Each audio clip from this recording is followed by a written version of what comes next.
Bonjour à toutes et à tous. Alors, il y a 10 ans, c'est ce que j'expliquais à la première conférence, hein, j'ai passé j'ai enseignant. Et puis, il y a 10 ans, le ministère de l'Éducation nationale nous a donné la possibilité de passer le Master 2. D'accord? C'est ce que j'ai fait. Donc, qui dit Master, forcément, un choix de mémoire, de thème, et j'ai pris sur la volaille. D'accord? Donc, j'ai fait en deux parties. Donc, la première conférence, c'était sur le chapon pollard du monde du Maine. Et la deuxième partie, c'était sur la volaille de Loué. Alors, pourquoi la deuxième partie sur la volaille de Loué? Parce que le chapon pollard du monde, ça a eu que 5 siècles de vécu. D'accord? Et puis, au début du XXe, bah, c'est parti. La production a diminué petit à petit. Et Loué a toujours été une zone, un territoire d'élevage de volailles. D'accord? Mais beaucoup de petits particuliers. D'accord? Et puis, dans les années 56-57, vous voyez, 3 personnes se sont rencontrées sur un marché et ont eu l'idée si vous voulez, pour concurrencer malheureusement, parce qu'il y avait, vous savez, on commençait à faire des volailles intensives, élevage, vous savez, qu'on appelle poulet locomotive. Hein, aujourd'hui, pour vous dire, on fait même 30-35 jours. Or que Loué, ça a toujours été un territoire de bonnes volailles fermières. Et il fallait prendre en main tous ces éleveurs, parce que le marché, quand même, il était très important. Hein, il existait ce qu'on appelait la foire de l'envol, qui était les volailles grasses vendues en fin d'année. Et il n'y avait pas vraiment une race proprement dite, mais il fallait 3 personnes, dont un député, ils ont dit ces volailles, tous ces éleveurs, il faut essayer de les valoriser. Et il y a un syndicat qui a été créé en 58 pour faire ce qu'on appelle petit à petit, ça ne s'est pas fait du jour au lendemain, hein, mais créer une charte cahier de qualité par rapport qui a créé la volaille de Loué. Et monsieur Cachan, qui est jeune retraité, d'accord, ancien éleveur, qui a fait aussi des chapons, pollards, voilà, c'était volaille, d'accord. Parce que quand on dit poulet de Loué, il n'y a pas que du poulet. Vous allez voir après, hein. C'est plutôt réducteur même. Voilà. Et qui a fait aussi partie du bureau. Voilà. Et on va vous laisser présenter tout l'historique de 58 à aujourd'hui par rapport à l'évolution des volailles de Loué, hein, qui, mine de rien, quand même, vous allez découvrir, en gros, il fait travailler un peu plus de 1000 éleveurs, d'accord, pour produire à peu près plus ou moins 30 millions de volailles chaque année. Voilà. Merci, bonjour à tous. Donc effectivement, il y a déjà beaucoup de choses qui ont été dites, mais je vais essayer de ne pas trop répéter. Avant peut-être de démarrer cet historique à partir de 58, j'ai envie de vous donner quelques informations pour expliquer que Loué, c'est pas seulement un mode de production exceptionnel, c'est pas seulement des productions de qualité, c'est aussi une éthique, c'est aussi des valeurs qu'on véhicule au quotidien à Loué, donc la transparence, l'authenticité, le respect, l'équité, le vivre ensemble.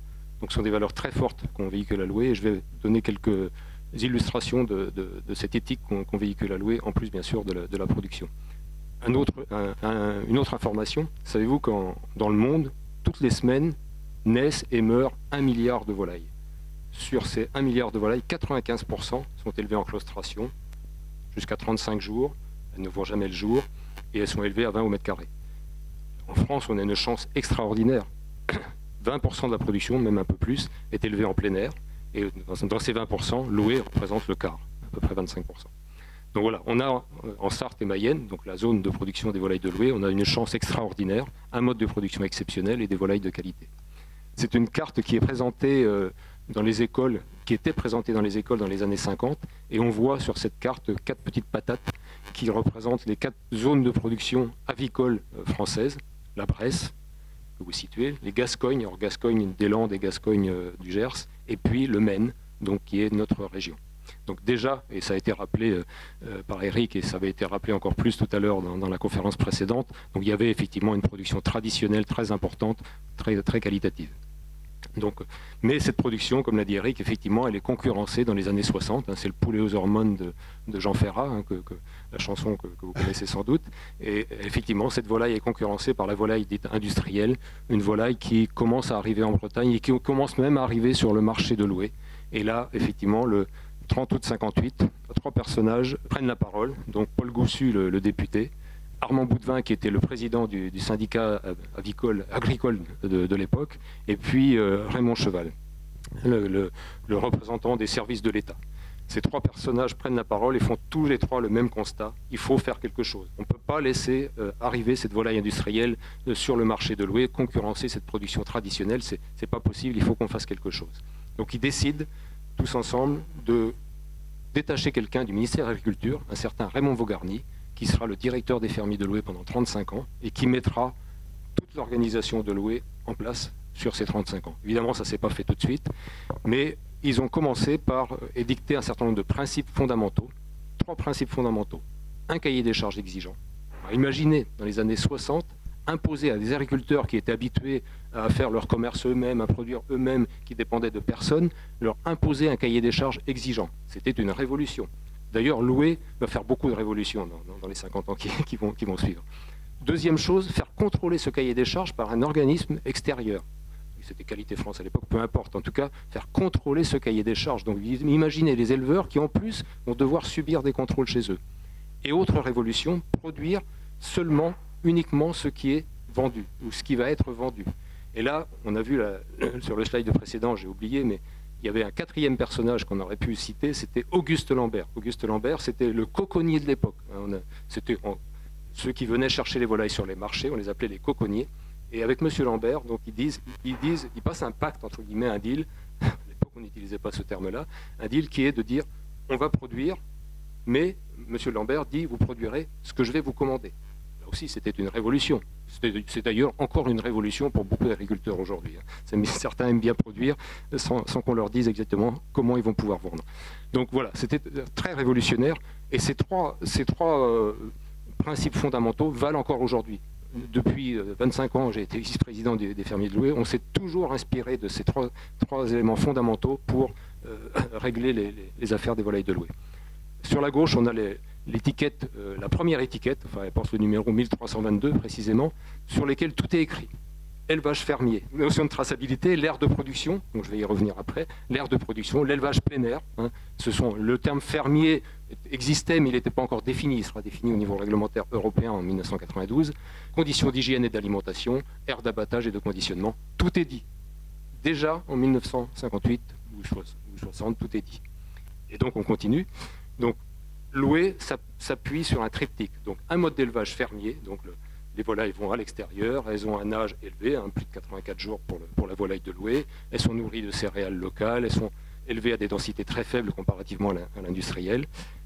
Et en plus, l'autre élément, au-delà de ce mode d'élevage fermier, donc tout ça génère des produits qui sont de qualité supérieure, donc qui est contrôlé et donc qui fait l'objet de cahiers des charges qui sont validés par les pouvoirs publics, donc le label rouge. D'ailleurs, les fermiers de Loué, je reconnais aussi avec les gens du Sud-Ouest, on doit reconnaître quand même qu'on n'a pas tout fait tout seul, mais on a initié dans les années 60, précisément dans la loi d'orientation agricole de 60 et 62, les lois d'orientation agricole de 62, de Pisani, on a initié la notion de label agricole. On ne parlait pas de label rouge à l'époque, mais label agricole, donc, naît de la volonté du Sud-Ouest et des Sartois de faire reconnaître cette production traditionnelle au travers d'un label agricole qui deviendra label rouge plus tard. Et le troisième élément de ce triptyque, c'est la zone de production. Il est hors de question de faire autre chose que ce qui était produit traditionnellement dans ce que je vous ai appelé la région du Maine tout à l'heure. Donc cette région du Maine qui recouvre la Sarthe, la Mayenne et les arrondissements limitrophes, qui générera d'ailleurs l'IGP, volaille du Maine, qu'on fera reconnaître dans les années 90 à Bruxelles et qui est encore aujourd'hui d'actualité. L'œuf de Loué est arrivé un petit peu plus tard, mais là aussi on a obtenu une IGP.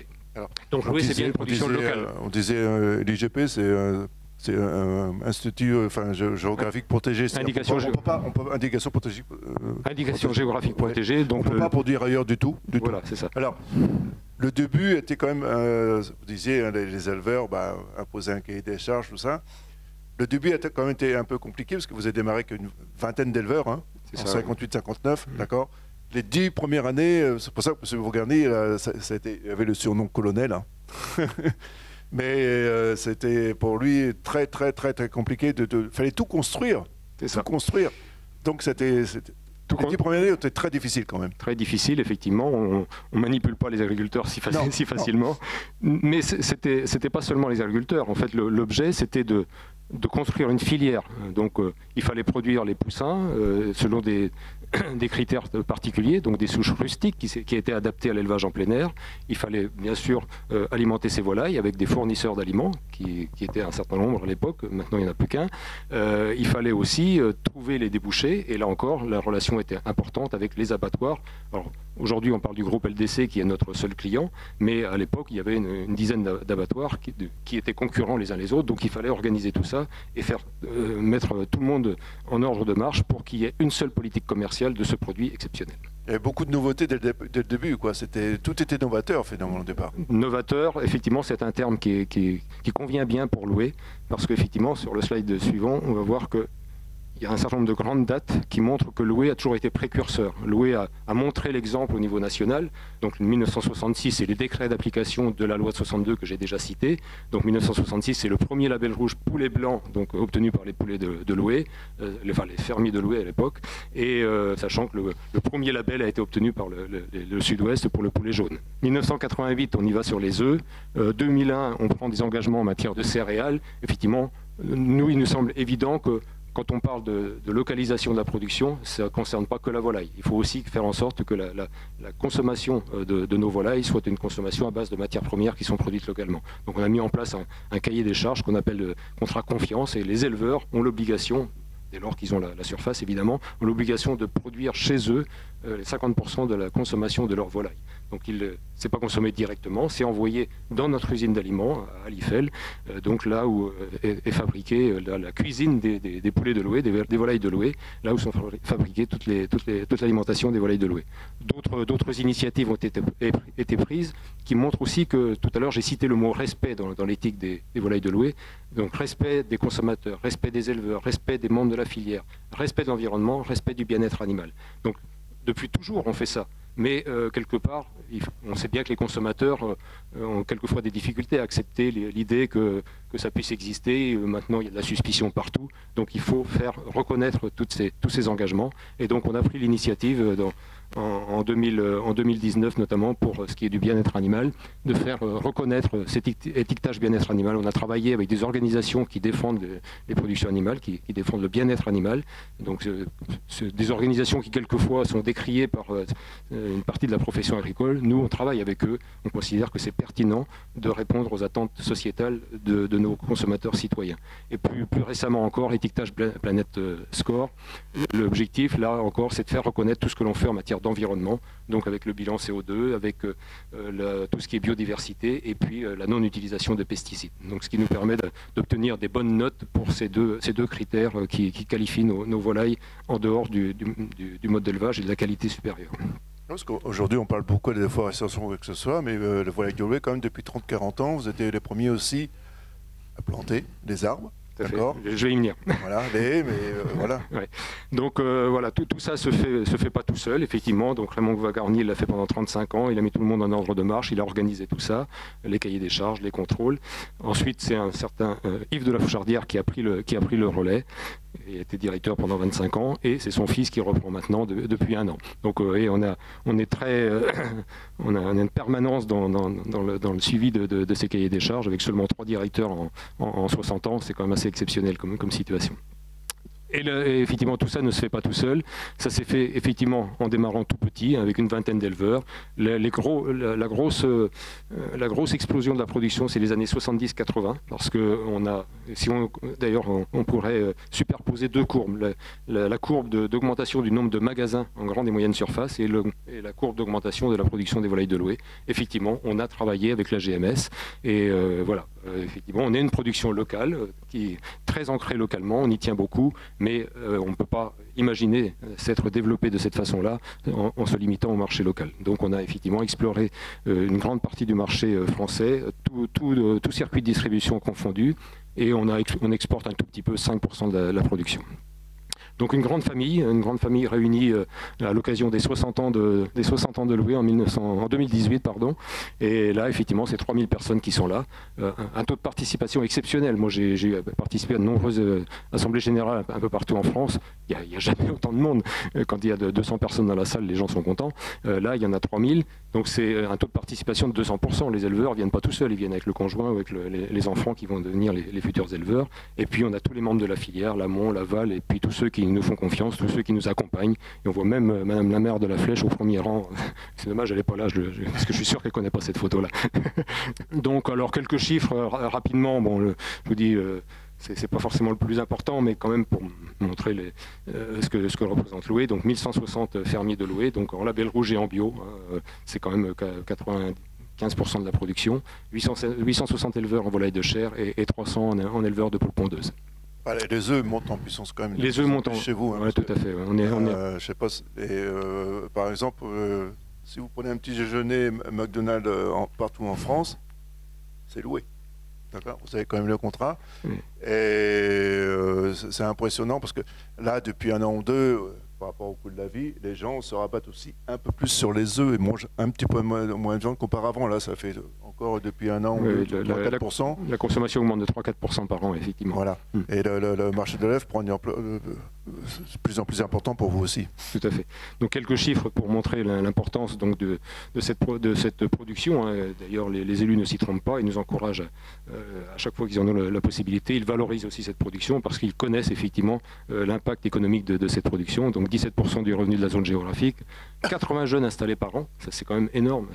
Et il y a une liste d'attente. Hein. On ne prend pas n'importe qui à Loué. On prend les gens qui ont compris ce qu'était cette filière-là, qui s'engagent à respecter les cahiers des charges, mais qui s'engagent aussi à respecter cette éthique que j'ai évoquée en début d'intervention. On continue, toutes les espèces, on l'a dit tout à l'heure, effectivement, c'est pas seulement le poulet, c'est toutes les espèces de la basse-cour, sauf la caille. Voilà, donc les éleveurs s'engagent, quand ils signent le contrat, à produire toutes les espèces. C'est le marché qui commande. S'il y a besoin de dinde à l'instant T, il y a un poulailler vide chez Cachan, enfin ex-Cachan, l'éleveur prend les dindes parce qu'effectivement, on est en situation de devoir répondre aux besoins du marché. Juste une petite parenthèse pour expliquer la différence entre liberté et plein air. Donc liberté, effectivement, il y a une grande partie du parcours qui n'est pas grillagée. Plein air, c'est un peu contraint quand même. Et notamment, les volailles, les pintades sont élevées en plein air et pas en liberté, parce que sinon, elles iraient directement à l'abattoir. Donc 9000 hectares consacrés aux prairies, réservés aux volailles. Biodiversité au cœur, donc on a des races rustiques, je l'ai dit tout à l'heure, à croissance lente.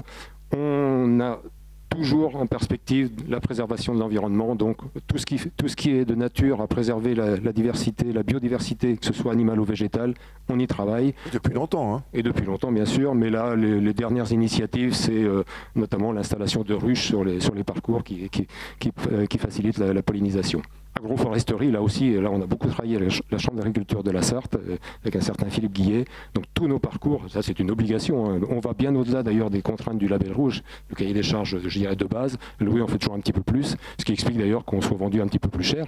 Mais comme disait mon ancien président, ou Philippe Poncher, président actuel, qui est devant nous, de toute façon, à Loué on ne sera jamais les moins chers. La qualité, ça a un prix, il faut le payer. Autre élément novateur à l'époque, maintenant ça ne l'est moins parce que d'autres organisations nous ont copié, mais c'est pas une critique. Hein. Médecine douce, effectivement, voilà 25 ans, on a embauché Martine Cotin, docteur vétérinaire, qui était arrivé chez nous pour en effet valoriser tout ce qui était phytothérapie, zoothérapie, homéopathie, par opposition à l'utilisation d'antibiotiques. C'était une volonté très forte de l'ancien directeur qui a été pérennisée par les directeurs qui ont suivi.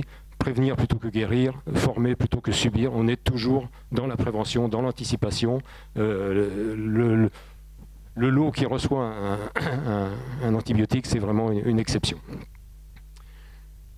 Bien-être animal, je l'ai dit, au-delà de l'environnement, aussi une volonté de protéger nos animaux, de respecter le bien-être animal. Là encore, c'est une tradition, on ne l'a pas inventé, on a juste fait reconnaître par cet étiquetage bien-être animal, avec 4 ONG donc, qui sont citées ici, CUWF, OABA, Wellfarm et la Fondation Droit Animal. Voilà, donc avec ces 4 organisations, on a écrit un cahier des charges qui impose un certain nombre de contrôles sur toute la filière. Ce n'est pas seulement en élevage, pour obtenir la lettre A, il faut absolument répondre favorablement à l'ensemble des 230 critères du cahier des charges. Bon, on a droit à quelques notes orange, mais il faut cocher en vert tous ces critères. C'est le slide suivant. Il faut... non, c'était le précédent, c'est pas grave. 230 critères, donc depuis le couvoir jusqu'à l'abattoir. À l'abattoir, par exemple, on utilise maintenant des procédés d'abattage qui respectent le bien-être animal, donc avec une utilisation du CO2. Bon, je ne vais pas rentrer dans les détails, mais en tout cas, là aussi, tout est fait pour que les animaux ne soient plus stressés comme par le passé. Et là aussi, c'était une initiative de Loé. On a été les premiers à le faire. Maintenant, c'est un petit peu généralisé, mais voilà, c'est encore une fois une initiative de Loé.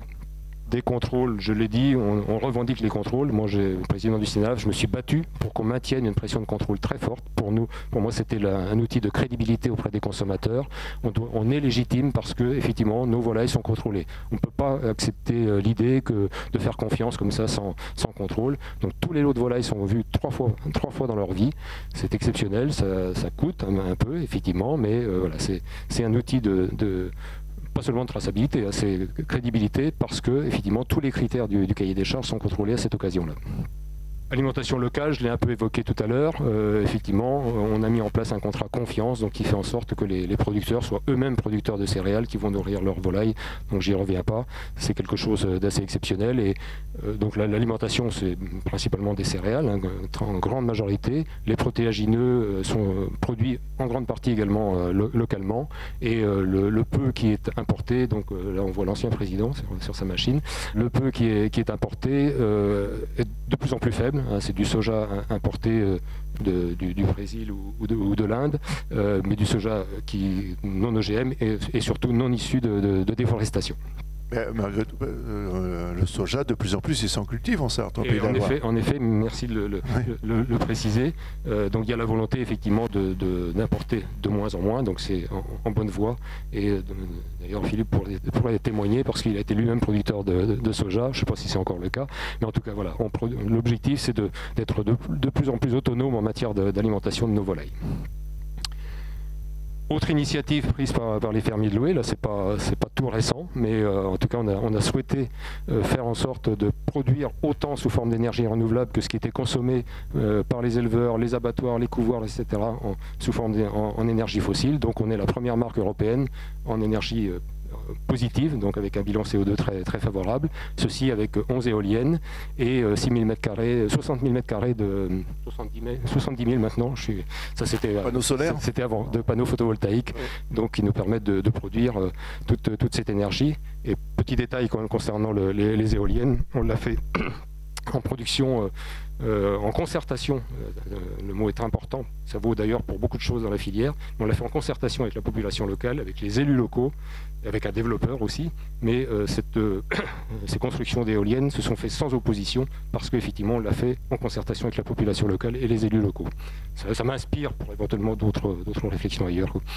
Quelques chiffres de vente, un peu plus d'1 million d'unités de vente consommateurs par semaine, un poulet label rouge sur 4, entier ou découpé, donc à l'échelle du marché national, 80% des œufs label rouge. C'est un peu difficile, hein. Surtout ces derniers temps, on a eu un petit peu de difficulté. Alors la difficulté, on l'a vu, elle a été, je dirais, encore plus forte ces 2 dernières années. Quand le pouvoir d'achat des consommateurs est en difficulté, eh bien, ça se ressent sur nos produits qui sont vendus un peu plus cher. Et puis voilà, j'ai l'impression qu'il y a quand même une partie de la population qui a des problèmes de pouvoir d'achat, mais il y a aussi une partie de la population qui a des problèmes de vouloir d'achat. C'est tellement à la mode de dire j'ai plus de sous que voilà, même des produits qualitatifs comme les nôtres en subissent les conséquences. Je jette la pierre à personne. On a subi un petit peu quelques difficultés avec quelques distributeurs aussi quelque part, parce que quand on a augmenté le prix de l'alimentation, donc le prix du poulet de Loé, qu'on a essayé il a fallu le répercuter parce qu'il n'y avait pas d'autre choix, c'était ça ou mourir. La difficulté, c'est que si on augmente de 1 euro le prix du poulet, la distribution l'augmente de 2, parce qu'elle prend toujours son coefficient de distribution de 2, surtout pour les œufs. Les poulets c'est un peu moins, mais voilà, un petit peu compliqué. Donc voilà, on s'est retrouvé avec des prix paquets qui étaient un petit peu trop élevés pour certains consommateurs. Et, je comprends, hein, j'ai entendu de nombreuses personnes nous dire que c'est un peu difficile aujourd'hui d'acheter des poulets de louer. Donc on a perdu quelques parts de marché en chair, mais surtout en œuf.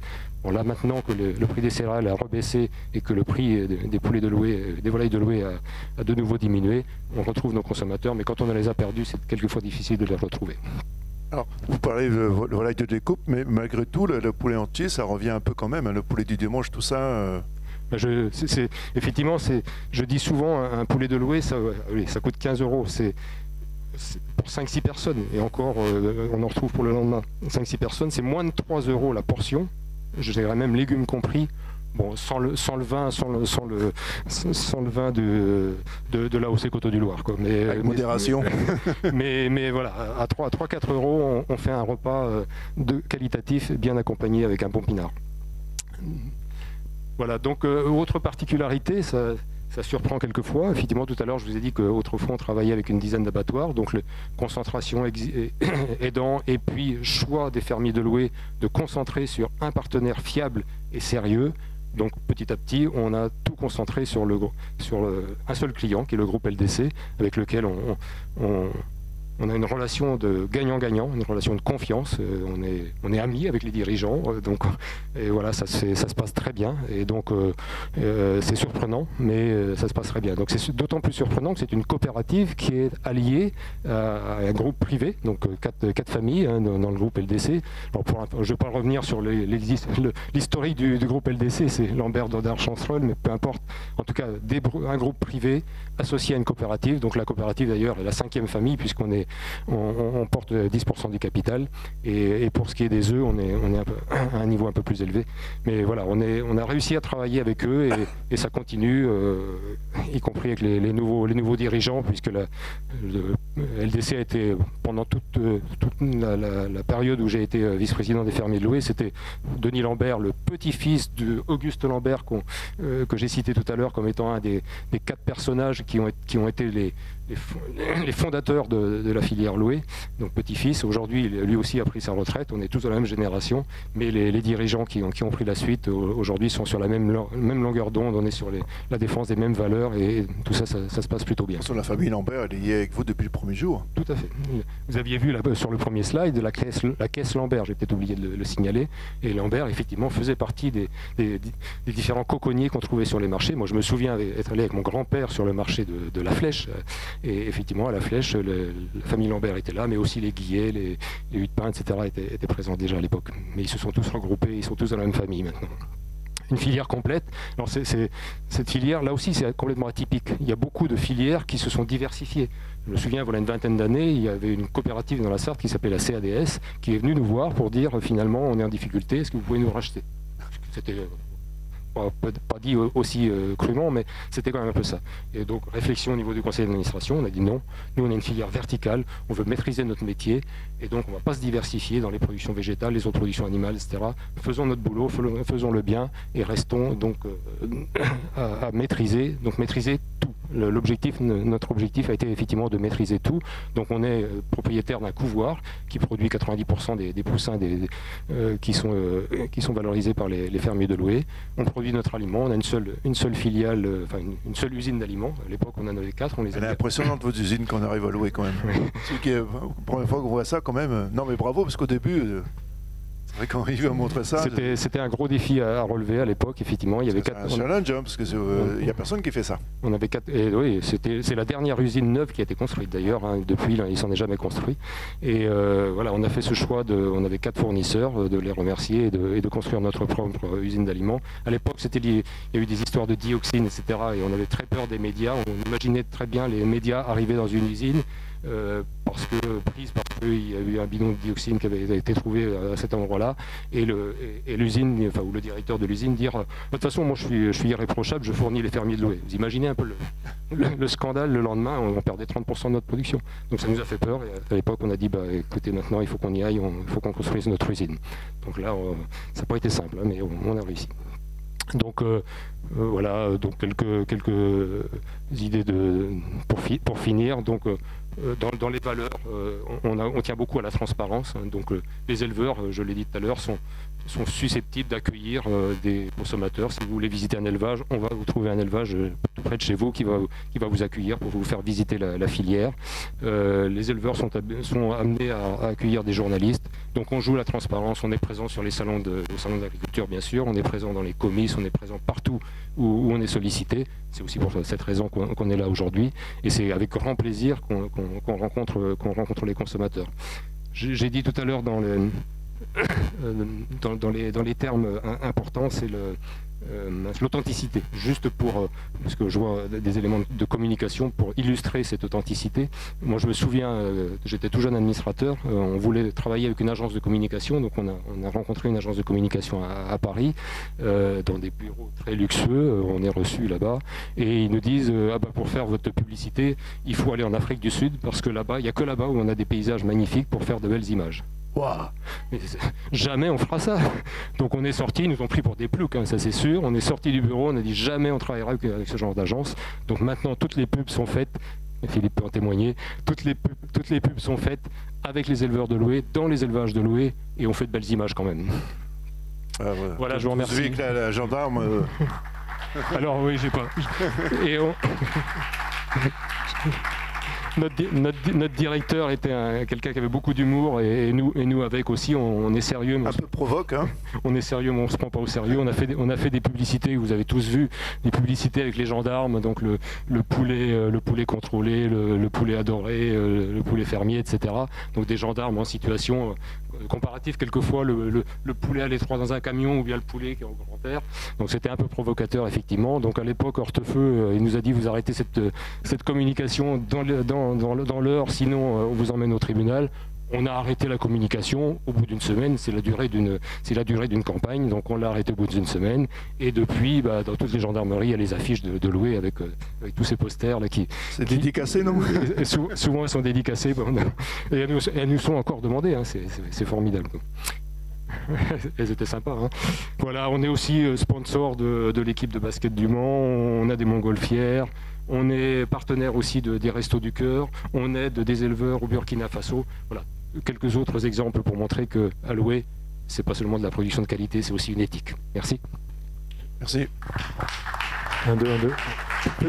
Peut-être parmi vous, il y en a qui ont des questions où M. Cachan a vraiment épuisé tout ce qu'il y avait à dire.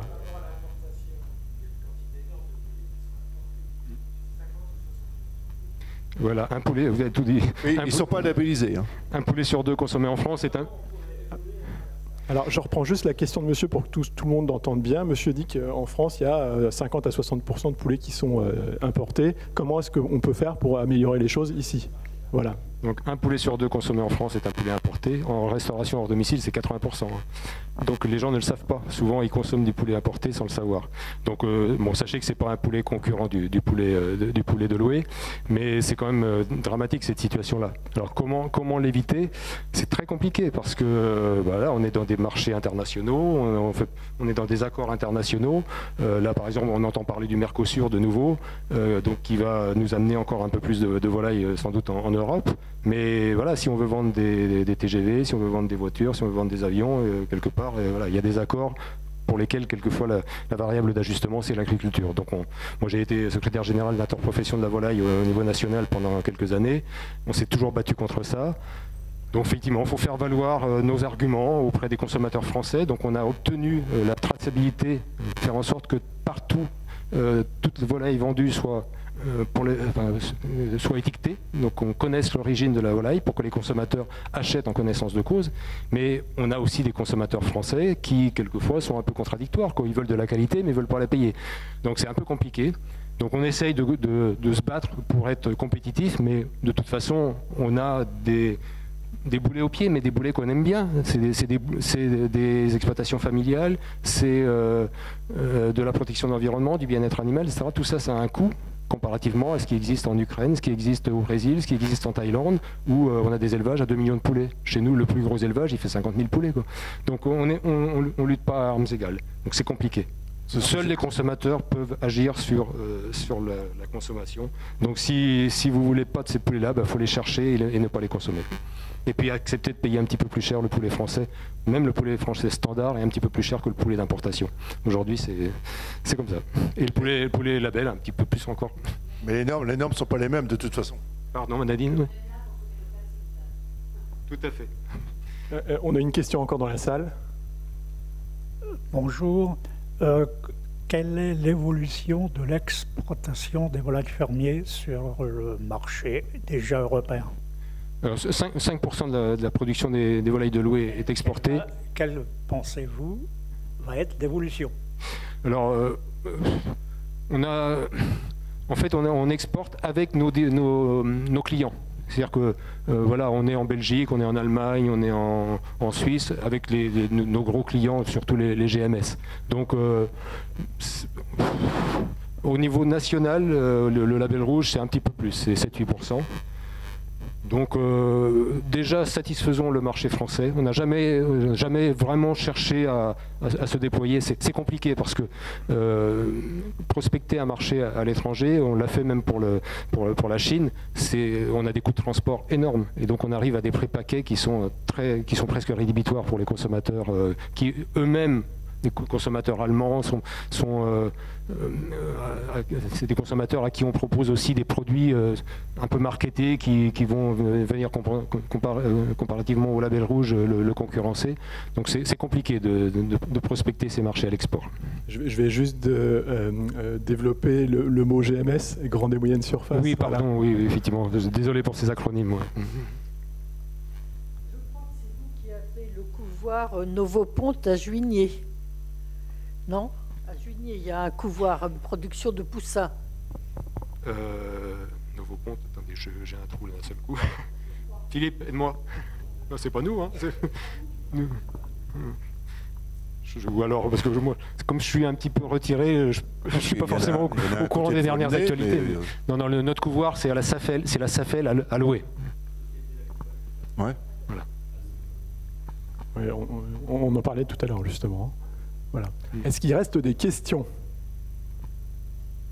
Eh bien alors,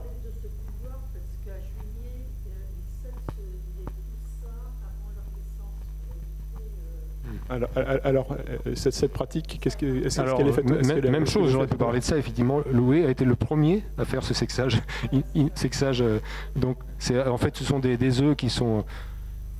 On appelle ça, là, j'ai oublié le terme, enfin en tout cas c'est une caméra qu'on met auprès de l'œuf avant l'éclosion à 12-13 jours, et on voit par transparence, on voit la couleur du plumage, et ça permet de distinguer, c'est pour les poules pondeuses, hein, ça permet de distinguer le mâle et la femelle, parce que le mâle, pour la filière ponte, le mâle n'est pas gardé, autrefois il n'était pas gardé, et donc vous imaginez ce qui en était fait. Donc pour éviter effectivement de tuer ces mâles, on a trouvé cette technique qui nous vient d'Allemagne et qui est très pertinente, qui fonctionne très bien. Et donc aujourd'hui, il y a plus de... On ne tue plus, on n'extermine plus les mâles, on ne garde que les femelles au travers de cette technique. Quoi. Donc ça existe, ça a été généralisé, ça a été compliqué de le généraliser, on a beaucoup œuvré pour que ce soit généralisé, parce que le faire, ça coûte très cher. Hein. J'allais dire, il y a un surcoût non négligeable. C'est énorme le coût, donc il fallait que tout le monde le fasse pour que ce surcoût puisse être répercuté aux consommateurs. Donc c'est au niveau de l'interprofession, là encore, qu'on s'est battu pour que ça soit généralisé. Les pouvoirs publics nous ont aidés aussi. Alors, est-ce qu'il y a encore des questions pointues sur la façon dont on sexe les poussins? Non, c'est bon. Monsieur le Président, si j'ai dit bêtises, il ne faut pas hésiter. Hein. Bon, alors, le Président est content. Tout à l'heure, on parlait de Nadine Grelet-Certenay qui était présente en 2018. Bon, voilà, elle est là à nouveau. Hein. Elle est ici, c'est sa ville, c'est normal. On la remercie. Au premier rang de la G 2018. Oui, bien sûr, je vous tends le micro tout de suite. Donc merci à la Flèche d'avoir de nous avoir laissé le temps d'exprimer de la filière, c'est bon, ça va aller, ça revient, de parler de notre filière parce qu'on en est fiers, c'est une grande famille. Bon, Eric l'a très bien fait, puis de par son passé, il connaît encore tout de la filière. C'est comme si tu étais encore en activité d'après tout ce que tu as raconté. On est fiers d'installer encore 70 jeunes, 80 jeunes par an. C'est des exploitations durables et sur notre territoire, c'est très important. Comme l'a dit Eric tout à l'heure, on pourrait faire nos 30 millions de volailles avec 10 éleveurs, hein, ce qui se fait en Ukraine ou autre ailleurs, à l'étranger. Nous, c'est pas ça qu'on veut. On veut donc des exploitations viables et qui entretiennent le territoire. Et ça, c'est grâce à Loué. Hein. On fait plein de choses. On travaille sur la biodiversité, sur l'énergie renouvelable, et tout ça, c'est facilement compatible. Et la création de l'emploi, de maintenir l'emploi sur notre territoire. Et donc toutes ces générations qui existent, c'est la 4e. Madame Luzu a fêté ses 103 ans la semaine dernière. On l'avait mis à l'honneur à notre Assemblée Générale. Et bon, elle est encore bien portante. Voilà, merci à vous pour l'accueil que nous avez apporté à la filière Loué. Un grand merci de tous les éleveurs.